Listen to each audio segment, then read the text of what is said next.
এবছৰ চবতকৈ হিউজ এটা ইণ্ডিয়ান ৰেড স্নেক মই ৰেস্কিউ কৰিবলৈ গৈ আছোঁ। বহুতে ভাবে যে এইটো কিং কোব্ৰা হয় বুলি ভাবে, কাৰণ এই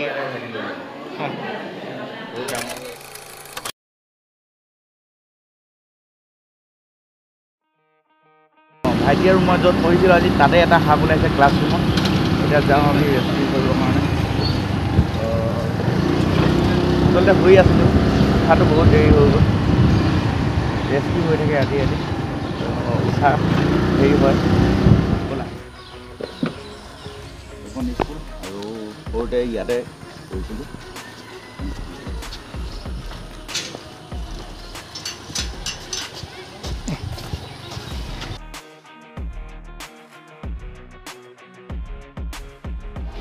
ইয়াতে ওলাইছে ক্লাছৰুমত। এইটো কোনটো class? Class 6।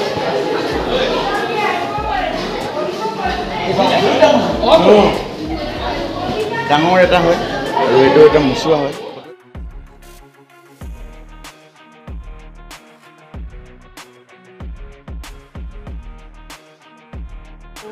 Indian red snack হয়, এইটো কিন্তু বহুত ডাঙৰ হয়।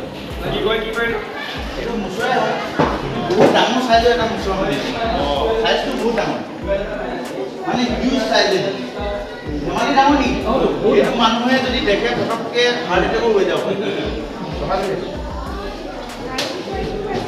এবছৰ চবতকৈ হিউজ এটা ইণ্ডিয়ান ৰেড স্নেক মই ৰেস্কিউ কৰিবলৈ গৈ আছোঁ। চাওক, আপোনালোকক মই জনাব বিচাৰিছোঁ যে এইটো বহুতে ভাবে যে এইটো কিং কোব্ৰা হয় বুলি ভাবে, কাৰণ ইয়াৰ যেতিয়া মানে সিহঁতি মানুহক ভয় খুৱাবৰ কাৰণে ইণ্ডিয়ান ৰেড স্নেক মুচুৱা সাপটোৱে কিং কোব্ৰাৰ নিচিনা এইটো বগা বগা আঁচ অকণমান দেখা পোৱা যায়। এইটো বহুতে আকৌ কিং কোব্ৰা বুলি ভাবে। এইটো আচলতে কিং কোব্ৰা নহয়, এইটো এটা ইণ্ডিয়ান ৰেড স্নেক। আৰু মই এতিয়া ইয়াত আৰামছে ৰেস্কিউ কৰিব লাগিব ধুনীয়াকৈ।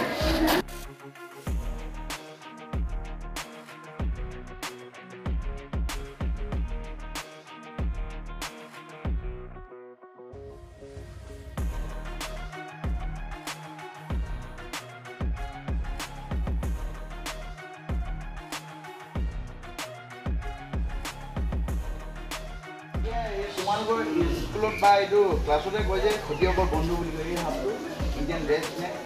ৰেড স্নেক বুলি কি কাৰণে কয়? কাৰণ ই মানে আৰু এইটো তোমালোকৰ কি কৈছে বননি এইবিলাকত থাকে। আৰু এই সাপটো অবিষাক্ত, আৰু ভাৰতত অকল 20% সাপৰ বিষ থাকে। এইটো এটা সম্পূৰ্ণভাৱে অবিষাক্ত সাপ হয়, কোনো বিষ নাই। আৰু মানুহে সাপ দেখিলে ভয় কৰে।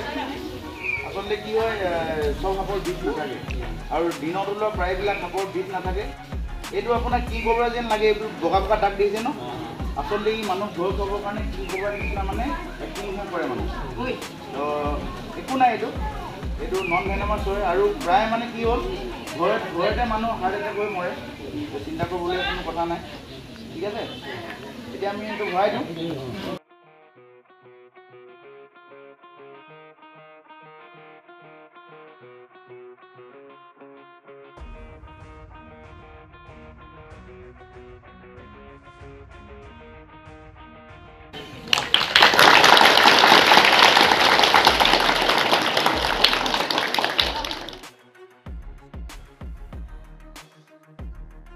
হৈ গ'ল ধুনীয়াকৈ আমাৰ ৰেস্কিউ, আৰু এতিয়া ৰিলিজ কৰিব গৈ আছোঁ। এইটো আমি এতিয়া ৰিলিজ কৰিব আহিছোঁ ইয়াত, ঠিক আছে। ইয়াতে আমি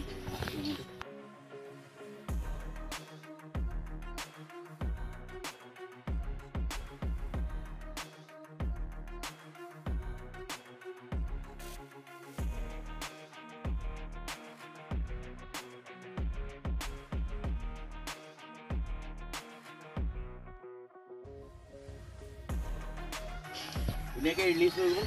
আৰু এইটো এটা ইণ্ডিয়ান ৰেড স্নেক আছিলে, আৰু এইটো যিহেতুকে অবিষাক্ত সাপ হয় আৰু মানুহৰ ঘৰৰ ওচৰে পাঁজৰে থাকে, সেইটো কাৰণে এটা নিৰ্দিষ্ট স্থানত আমি ৰিলিজ কৰি দিলোঁ। ওচৰতে ধুনীয়া এটা জেগা আছিলে, আপোনালোকে দেখিলে ঘৰৰ ওচৰত, তাতে আমি ৰিলিজ কৰিলোঁ। আৰু সকলোৱে যাতে প্ৰকৃতিৰ সৈতে বন্ধুত্ব স্থাপন কৰি কাম কৰি যায়, সাপ দেখিলে কেতিয়াও নামাৰিব, সকলোৱে যাতে আমাৰ লগত যোগাযোগ কৰে। Thank U.